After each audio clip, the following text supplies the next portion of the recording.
I'm here with the Association of African Universities Television, AAU TV.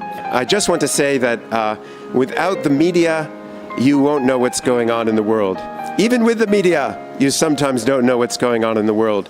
So you need to tune in to the reliable sources who are really on the front lines, who can give you the information you need and give you facts, not conjecture, give you real news, not fake news. And this is the place to find it, AAUTV. The voice of higher education in Africa.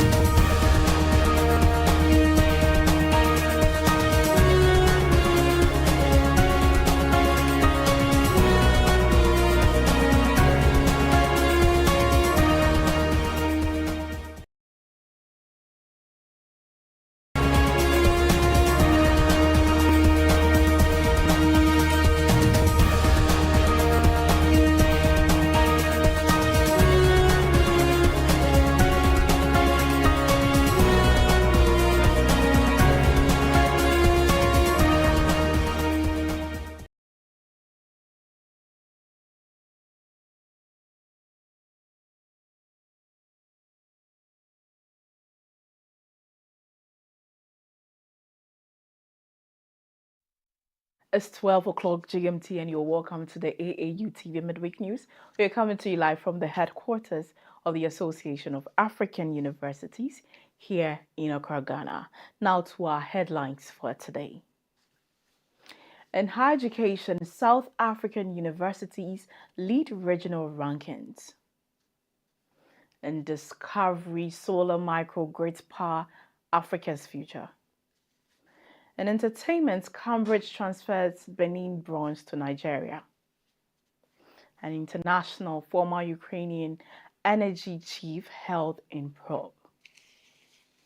Please stay with us for more news on the AAU TV Midweek News. My name is Jemima, Deladem. We'll be right back.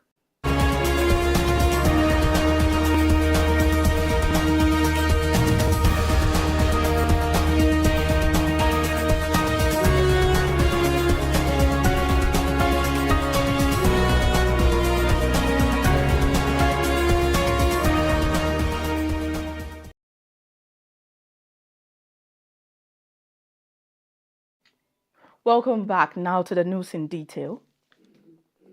Global higher education analysts at Kwakwareli Salmons have released the inaugural Sub-Saharan African University rankings, assessing 70 universities across 21 countries. South African institutions dominate the top tier, whilst universities such as University of Ghana and the Kwame Nkrumah University of Science and Technology achieve strong regional positions. The rankings underscore Africa's rising academic profile and the need for greater investment and collaboration to enhance global competitiveness. Following the release of Sub-Saharan University rankings, South Africa emerged as a dominant force, with 9 universities occupying positions in the top 10, reflecting the country's strong research capacity, global partnerships, and graduate employability outcomes. Ghana also made a notable impact, with the University of Ghana ranked among the top 10 institutions in the region, while the Kwame Nkrumah University of Science and Technology secured a place in the top 20, enforcing the country's academic influence. Across the continent, countries including Nigeria, Ethiopia, Kenya, and Uganda also featured prominently, highlighting the growing strength and competitiveness of African higher education. Officials at Kwakwareli Salmons explained that the rankings were based on available institutional data and eligibility criteria, adding that universities have the opportunity to submit verified information to improve future assessments. The organization further indicated that limited representation from some regions reflects structural and resource challenges rather than a lack of academic potential, emphasizing that many African universities are expanding programs and strengthening research collaboration. The rankings also come at a time when student demand for higher education continues to rise, placing increased pressure on funding, infrastructure, and staffing across African universities. Analysts say the new rankings will provide valuable benchmarking tools, improve global visibility, and support African universities in strengthening their academic reputation and competitiveness. The development underscores the growing role of African universities in shaping innovation, research, and workforce development across the continent. Still on higher education, education authorities and disability regulators in Nigeria are facing scrutiny after visually impaired candidates reported discrimination, lack of examination accommodations, and policy reversals affecting access to higher education. Some of such incidents involve denied exam support, misplaced examination scripts, and withdrawn concession by the Joint Admissions and Matriculation Board. This raises concerns about inclusivity, institutional accountability, and the need for stronger protections to ensure equal educational opportunities for persons living with disability. Many barriers in Nigeria continue to limit the visually impaired students' access to higher education. One such case involves a licensed nurse who accused the Federal Neuropsychiatric School of Post-Basic Psychiatric and Mental Health Nursing in Enugu of denying her reasonable accommodation during an entrance examination, despite prior notification of her visual impairment. She explained that she had requested adjustment, including enlarged examination text, extra time, or assistance in reading the questions, but none were provided on the day of the examination. She further recounted that an examiner questioned her decision to pursue education despite her visual condition, leaving her emotionally distressed and unable to complete the examination. The case is not isolated. A visually impaired law graduate from the University of Lagos reported that several of her examination scripts were misplaced, forcing her to rewrite multiple courses and delaying her graduation by 2 years. Meanwhile, the Joint Admissions and Matriculation Board announced the withdrawal of certain examination concessions previously granted to candidates living with albinism, citing widespread abuse of the policy by individuals who falsely claimed visual impairment. Education advocates warn that while preventing abuse is necessary, such measures may unintentionally disadvantage genuine candidates who rely on accommodation to access education. Disability rights groups also highlighted the high cost of assistive technologies and limited institutional support as ongoing barriers to inclusive education. Officials say new verification measures have been introduced to protect the integrity of examinations while ensuring that persons with disabilities continue to receive appropriate supports. The situation has renewed calls for stronger policies, improved institutional accountability, and inclusive systems to ensure equal access to education for all students. In health, South Africa launched a 10-year national campaign on Wednesday to vaccinate nearly 20 million cattle. The move comes after a fast-spreading foot and mouth disease outbreak, which began in 2021. The outbreak now affects 8 of the country's 9 provinces. It has caused significant losses and disrupted key export markets, including China, the UAE, South Arabia, and Egypt. Vaccines will be sourced from various countries, while local production is being scaled up. Authorities are also considering declaring the outbreak a national disaster to strengthen government intervention. The viral infection, highly contagious among livestock but not dangerous to humans, causes fever, mouth and hoof blisters, and in some cases death. The outbreak began in 2021 and now affects all but one of the country's 9 provinces, placing severe financial and emotional strain on farmers. Agriculture Minister John Steenhuisen told reporters in Cape Town that farmers across both commercial and communal sectors had appealed for urgent assistance. He explained that nearly 2 million cattle have already received vaccines as part of a phased strategy sourcing supplies from Argentina, Turkey, Botswana, and ramping up local production to 960,000 doses weekly. Steenhuisen said the government's objective is to reduce outbreak incidence by more than 70% within a year in high-risk provinces. Officials are also considering declaring the outbreak a national disaster, providing extra powers for intervention. The outbreak has also disrupted exports, with China suspending beef imports and other key markets including the UAE, Saudi Arabia and Egypt affected. South Africa exported over 38,000 tons of beef in 2024, highlighting the economic stakes of controlling the disease. Farmers groups argue that while the vaccination plan is a step forward, it does not fully address the survival challenges they face amid the ongoing outbreak. Please stick with us for news on Discovery after the break. Explore a whole new world of exciting visuals with AAU TV. Get ready for a mix of interesting talk shows, interviews, discovery documentaries, and news on AAU TV. It's not just about watching TV, it's about experiencing something special. AAU TV reaches over 25 countries in Africa, bringing you a blend of knowledge and fun.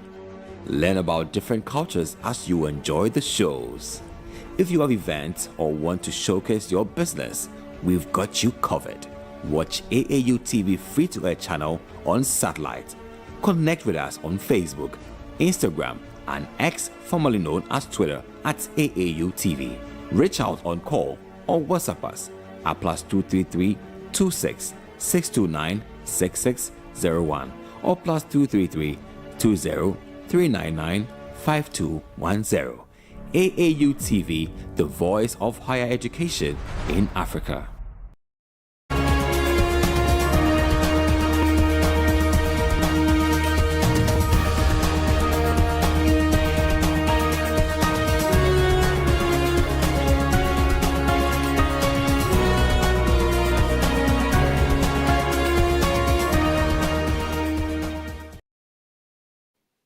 Welcome back from the break, and now to our Discovery story. At the World Government Summit in Dubai, energy experts highlighted Africa's power deficit, with millions still lacking electricity. Solar-powered microgrids emerging across West, East, and Central Africa are helping to bridge this gap. Schneider Electric executive Walid Chitta noted that these investor and government-backed systems deliver flexible power to communities, businesses, and industrial zones, overcoming distant and weak national grids through coordinated technology, regulations, and financing.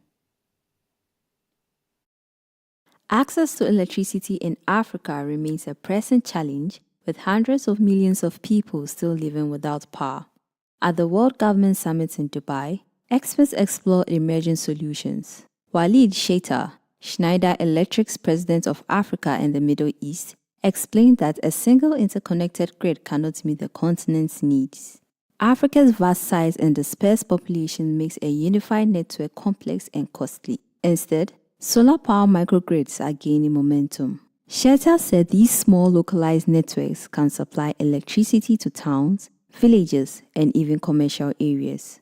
While solar is the primary source, other energy inputs are also used to ensure reliability. He emphasized that technology alone is not enough. Successful electrification requires a complete ecosystem, including investors, government support, regulation, and access to financing.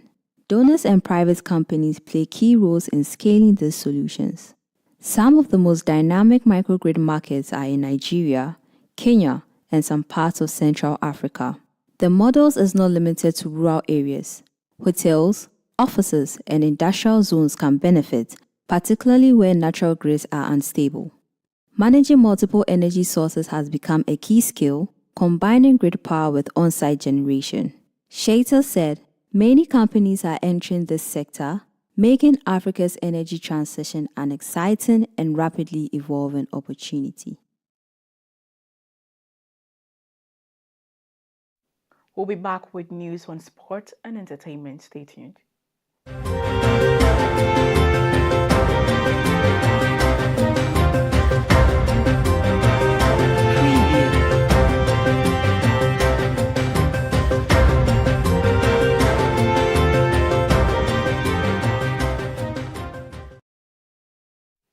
In sport, the Confederation of African Football announced the 2027 African Cup of Nations will take place in June and July 2027, co-hosted by Kenya, Tanzania, and Uganda.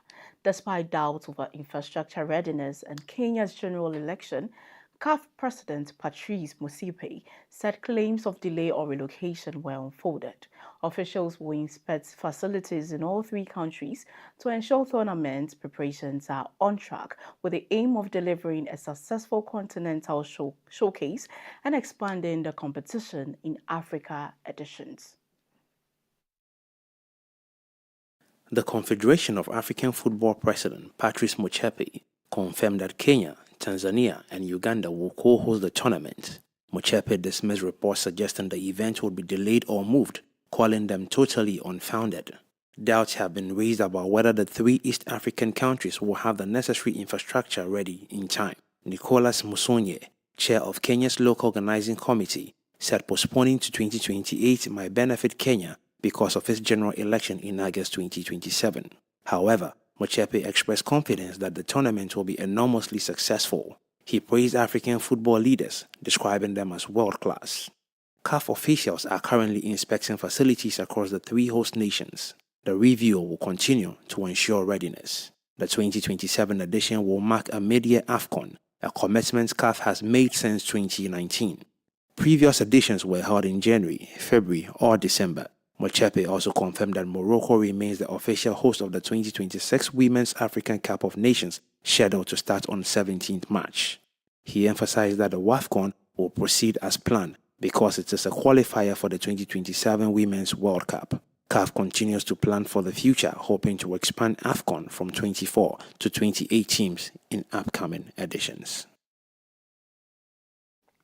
In entertainment, Cambridge University has transferred ownership of 116 Benin bronze to Nigeria, a significant step in reinstituting Africa's cultural heritage looted in 1897 invasion of Benin City. The artifacts will be housed in museums in Lagos and Benin City, with 17 pieces remaining in Cambridge on loan for research and public access. The transfer follows a formal request by Nigeria's National Commission for Museums and Monuments in 2022, and plans are underway to physically return the artifacts to Nigeria by the end of the year.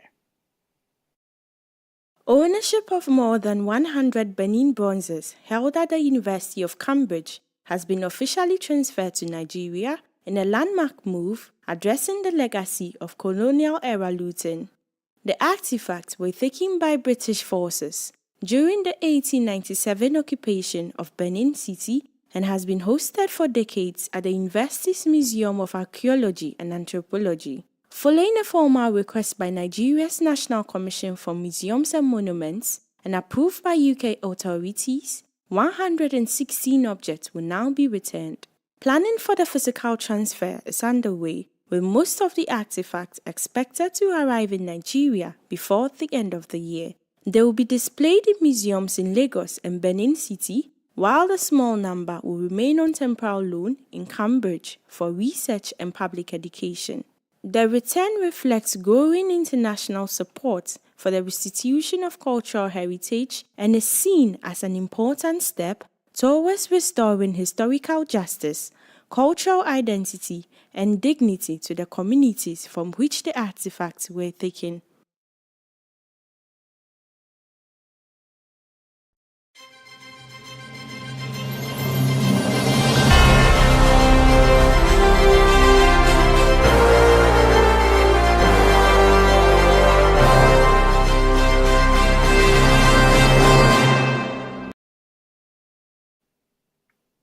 The Automobile Dealers Union of Ghana has announced its members will reduce vehicle prices by an average of 15% starting immediately. The move announced in Accra comes as the Ghana cedi stabilizes against the US dollar and the government removes the COVID-19 levy on import. ADUG said the price reduction affects new, used, hybrid and electric vehicles. The union cited past exchange rate fluctuations, high import duties, and global supply chain against challenges as reasons for previous high prices. The decision aims to relieve consumers and businesses while promoting fair pricing in the national automobile market. The Automobile Dealers Union of Ghana has directed its members to reduce vehicle prices by an average of 15%. ADUG announced the development in Accra. The union said the decision fulfills an earlier promise to review vehicle prices once economic conditions improved. The price cut follows improvement in the foreign exchange market, with the Ghana cedi stabilizing against the US dollar.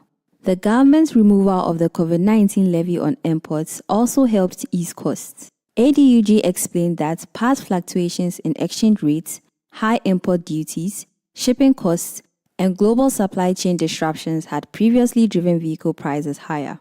The union stated that with current stability in the exchange rate environment, their members have taken a responsible decision to pass on the benefits to customers.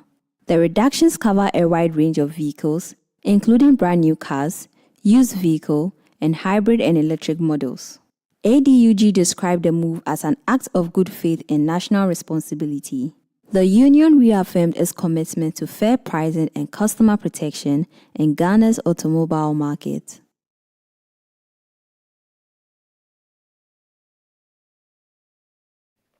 Stay tuned for international news.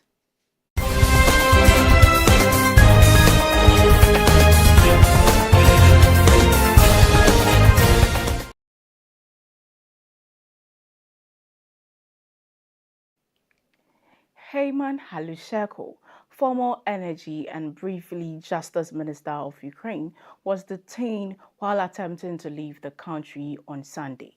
Authorities apprehended him on a train near the state border as part of a massive anti-corruption investigation known as Operation Midas. Halusheko is accused of embezzling funds from Ukraine's energy sector, including kickbacks from the national nuclear operator Energocom. The scandal involves millions of dollars and has implicated multiple officials, intensifying domestic and international pressure on Ukraine's government to address corruption and maintain political stability amid the ongoing war. Heyman Halushenko, who also briefly served as Justice Minister, was apprehended on a train near the state border on Sunday. Authorities say the arrest is part of the Operation Midas, a massive anti-corruption investigation targeting embezzlement in the energy sector. Halushenko and other officials are accused of collecting kickbacks from Energocom contractors worth between 10 and 15% of contract values. The funds were reportedly laundered and transferred abroad, including to Russia. The scandal first emerged in November and has implicated several senior officials, including Halushenko's successor and Ukraine's former deputy prime minister. The revelations have raised public outrage, especially as the allegations surfaced amid Russia's attacks on Ukraine's energy infrastructure during a harsh winter. The National Anti-Corruption Bureau says Halushenko is being transported to Kyiv for further questioning. The probe is expected to intensify pressure on Ukraine's government to tackle corruption and maintain credibility with international partners, particularly as reform is seen as crucial for EU accession. Halushenko has previously said he would defend himself against the allegations, which have become a central issue in the country's political and economic landscape. I thank you for staying with us, and we'll take a quick look at our headlines. In higher education, South African universities lead regional rankings. In Discovery, solar microgrids power Africa's future. In entertainment, Cambridge transfer Benin bronze to Nigeria. An international former Ukraine energy chief held in Rome. Thank you for sticking with us on the AAU TV Midweek News. You can also get interactive with us on our various social media platforms, Association of African Universities, on Facebook and YouTube. My name is Deladem. Have a lovely day.